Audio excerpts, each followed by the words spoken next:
So hi everybody, my name is Nora and today I'm going to talk about negative behaviors from your host family's part. I don't know if it's correct or not, but you get the idea, yeah? Okay, so my name is Nora. I was an au pair in England for nearly a year. First of all, this video I think is more a kind of diary for me. So I started this YouTube channel actually to be more open about myself and started to do these creative projects and something like that. But I always had this kind of vocation in myself that I wanted to actually have young women who want to get into the au pair industry to change their mind in a way. So I want to talk about my experiences, how did I manage to solve them. Maybe in this way I can help you and I can open some young people's eyes that this au pair world is not as bright as you think it is big. Took my advice, what I said to you previously, yeah? I took this job through an agency and I talked with the family. But it was only a 5-minute call and I didn't really ask the right questions, yeah? What I said before, how many hours do I have to work? What do you imagine my day to look like?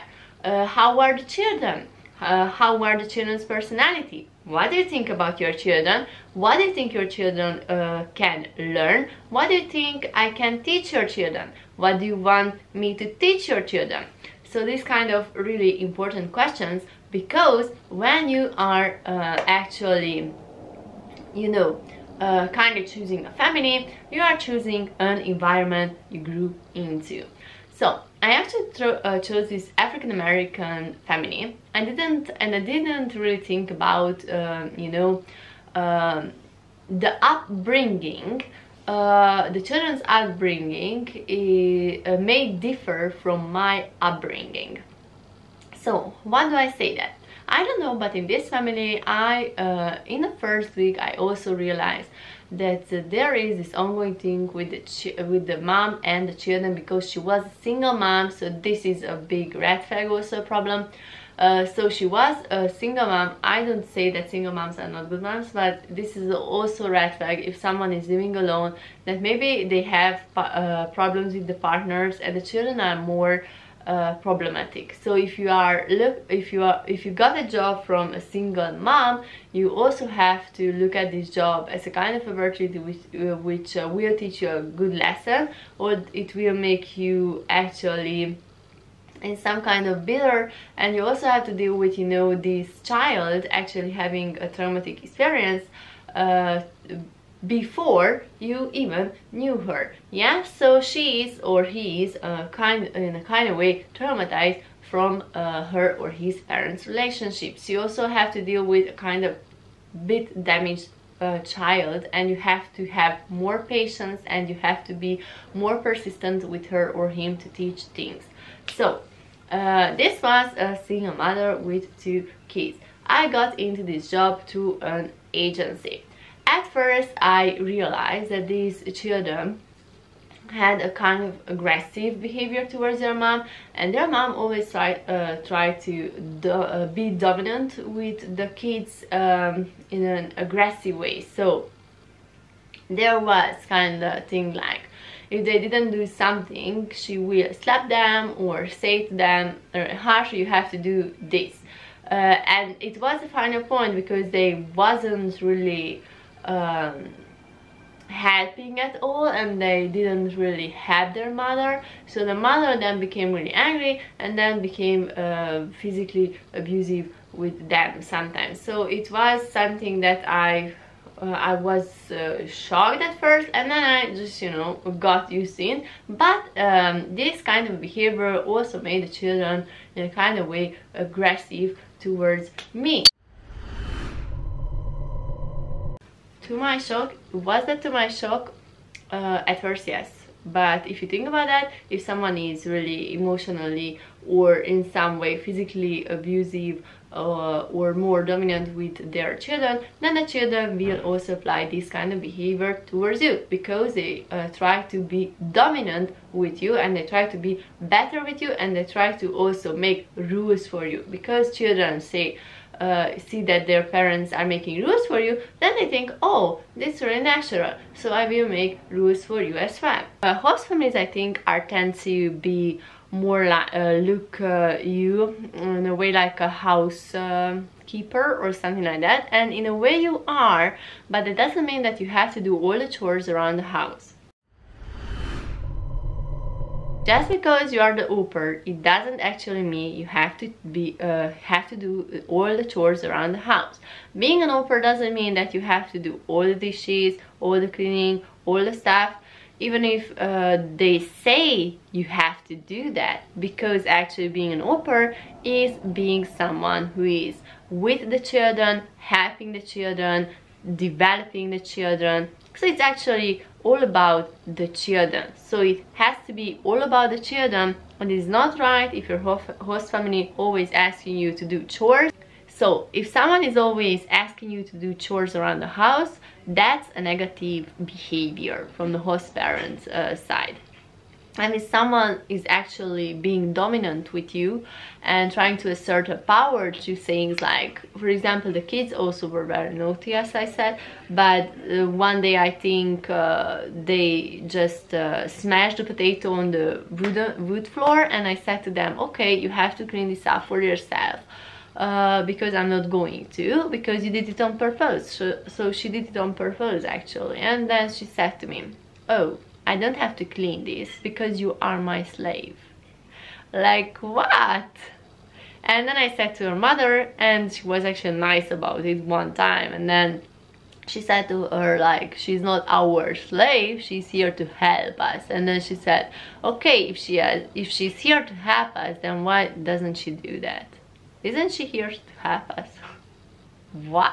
It's not right. Always blaming you for that as well. Like, if you didn't do anything, didn't do something on time. So one time, I think at this family we had Wednesday said to be the washing day, and that specific day I had a lot of things going on. We were somewhere in the town. We were actually walking around, and we went to the park, and I was with the kids and the mom, and then we came home, and then I thought, okay, then I go to sleep, and then the next day I can do the washing. And this woman started to bang on my door at 11 o'clock in the night, saying to me like, Nora, Nora, Nora, what are you doing?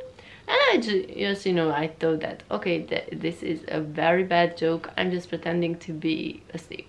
And she just said, Nora, Nora, Nora, what are you doing?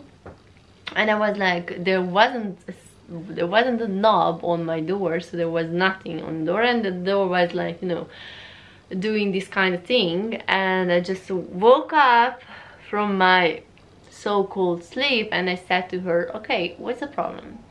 And she said to me, I thought that today is Wednesday and you had to actually do the washing, so why didn't you wash the clothes and everything? And I said to her, okay, we were actually very busy today. I was with you in the park and with the kids and everything. I didn't have the time. And she said to me, okay, then doesn't mean you don't have to do your chores, and everything has to be done on time. And I said to her, okay, then I will do my chores tomorrow morning, because obviously it's 11 o'clock and the kids are going to sleep. So that was the kind of situation I was in. So the first red flag was for me that I had to ask for my salary. And it was, at first, I was really ashamed of it. So in the first week, I was like, I didn't ask for my salary. Like, I know I worked, and there was this weekend, yeah, I wanted to visit my friend. And I actually told her on the phone that, look, I know I want to really visit you, but I don't have the money to visit you. Okay. So she said to me, what? They didn't give you money? And I said, like, yeah, they didn't give me money and I don't know how to ask for it. And she said, okay, you know what, ask your host parents if actually, if I can come over next week for I don't know, for a cup of tea or something like that, and then you can ask for the money, and then we can go over my place. So the second week came, and she came over, and she's kind of a really sweet person. I really like this friend of mine, and she was talking with the woman and everything like that. And when things actually softened up and we packed ourselves up, then I went to this woman and said, okay, I know you didn't give me salary from the past week. I need my salary because I want to go out with my friends. And it was kind of, I don't know, strange thing, because she didn't have that much money with her, so she also gave me a lot of these coins. And actually, but you know, in England you get these £2 coins, and I actually got half of my salary in £2 coins. So what can emotional and verbal abuse does to you? So I came to this family, to be honest with you, in a kind of depressed state. So it was not really, you know, hard for them to actually hurt me. And because I said, like, the children were already really aggressive, they had this kind of aggressivity in them, aggressive behaviors. And then they also actually started to verbalize these very aggressive things towards me. So I think the focal point behind that, so the main reason behind that was that I had to do their homeworks with them, and they didn't like that. Yeah, they liked their mother's method, because they always said to their mother, like, I had homework on my phone or everything like that, on my tablet, and then they do the games instead of their homework, and then everything was fine because they were a lot, you know. So these kind of things. But I wasn't that kind of thing, because I always said that you have to do your homework, we can do that together, and I try to actually learn with them. But they weren't used to learning. So when I first like started to learn with them, started to read with them, or started to do things like that, they became really, like, I don't know, in a kind of way hurt. And I can see that they are hurt. And I said, why they are hurt? Because they just use this kind of learning experience as something they had to do, and they kind of angry at me, and they try to do these kind of things, like, I heard them and they cried, and they do this facade for their mother, like I was someone who really I don't know, pushed them to do things. But I wasn't. I think they wasn't just used to being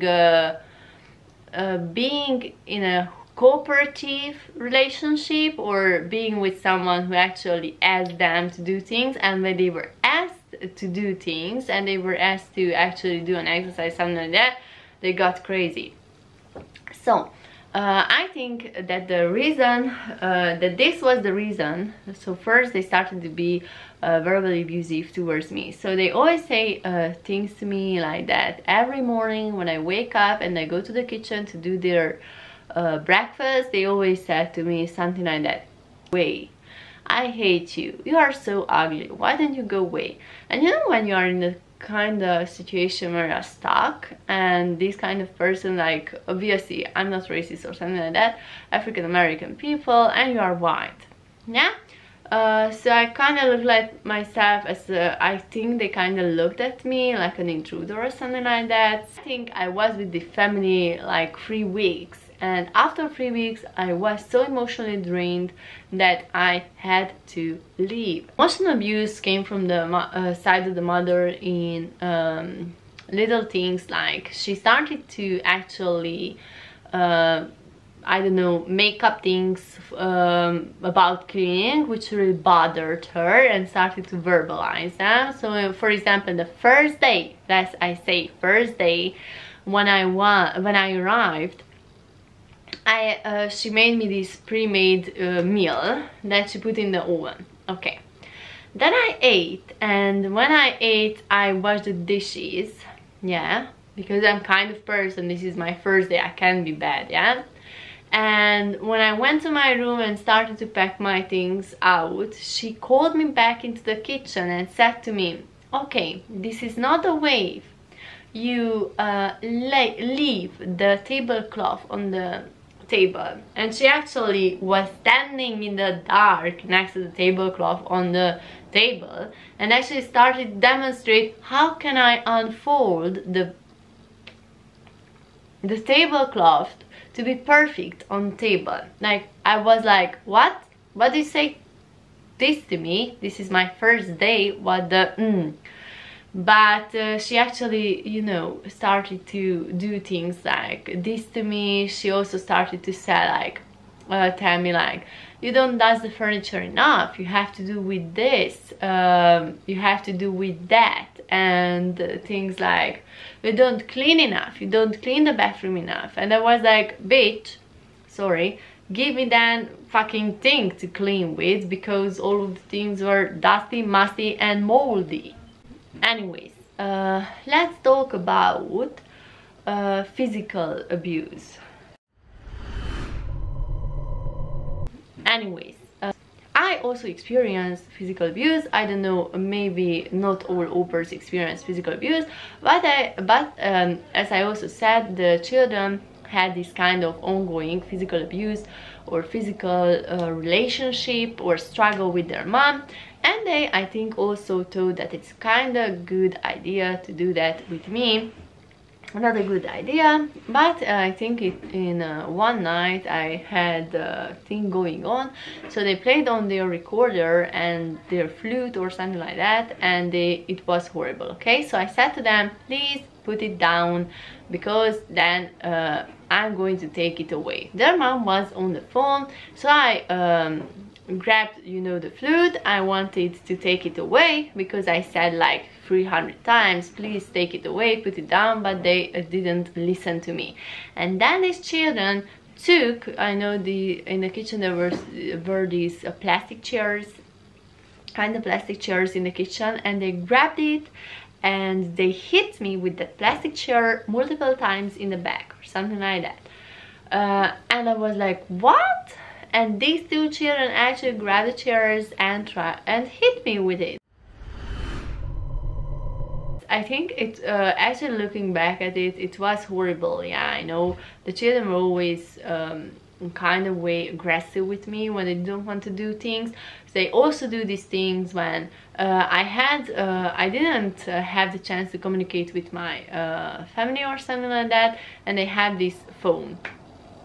And my mom always sent me some kind of you know, cents, we call them cents in our country, where you can actually call someone from another country, because I didn't have a contract with a phone agency.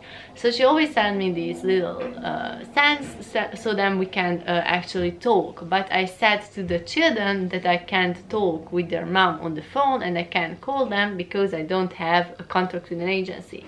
But then these little rats, I can call them little rats because they were, actually hit my phone and take it away from me with aggression, as you can say.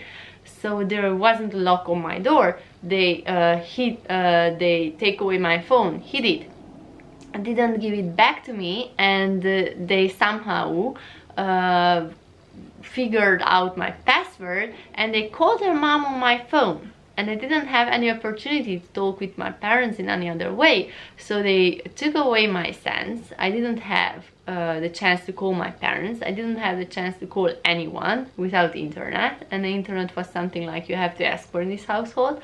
So this kind of verbal and emotional and physical abuse was going in that family. And I was so tired and drained from it. If you, even in your family, you can blame someone if you didn't do something, because I don't know why do we do that, but we blame people. Yeah, if we don't want to take responsibility for our actions, then we blame somebody else. So she was always like blaming me. Why didn't the children do their homework? It was you who were with the children. I said to her, look, the children don't want to learn, they don't want to do anything at all, they cry, they do and everything to actually avoid working with me. We can't work together. Okay, that's on you. You don't teach my children, you don't do anything with them.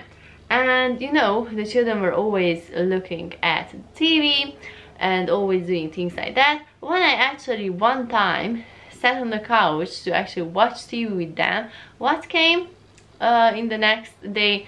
You are always watching TV with my children. That's why they don't do their homework. That's why they don't go anywhere. Because they're watching TV with my children. You don't do any works around the house. That's what I pay for, to watch TV with my children. Actually, that was one time. Then when my parents called me during the daytime, because that's when they had time or something like that, on the tablet or something on, I had the internet connection and I wanted to talk with them, and I said to the children, okay, look, my mom is calling me or someone is calling me and I want to talk with them.